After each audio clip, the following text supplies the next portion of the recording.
everyone associated with the university system, including the University of Montana, the Commissioner of Higher Education, the Board of Regents. We are feeling very enthused and very pleased today for the reason you mentioned.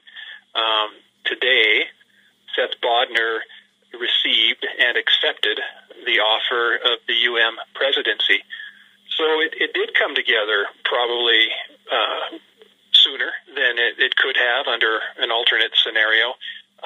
Last week, the 20-some member search advisory committee that consisted largely of students and faculty and staff and some Missoula community members and educational leaders, last week they considered the tremendous campus feedback and input that community members submitted after taking part in and while taking part in the forums and the interviews of the 4 finalists.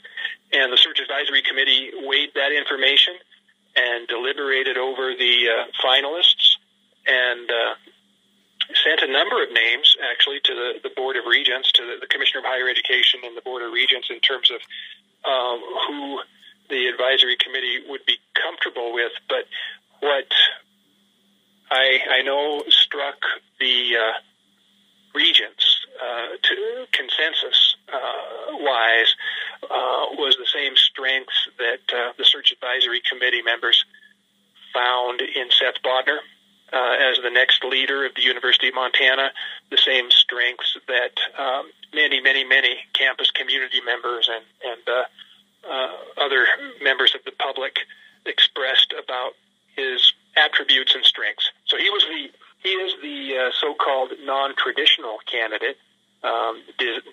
Does not have a career history in university administration.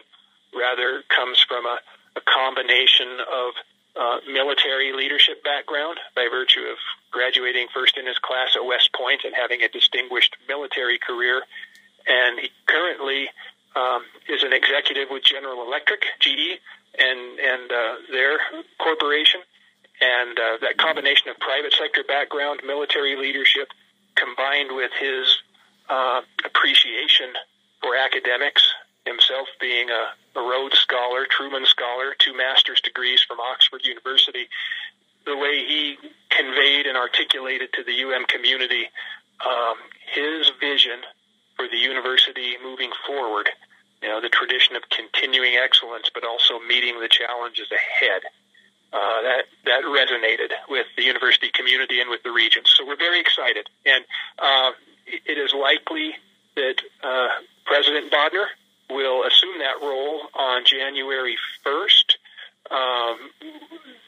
while the offer and acceptance of the presidency is contingent upon formal board action, probably at the board meeting in November. We know that the board members are very enthused and totally behind today's developments and actions. So it's exciting.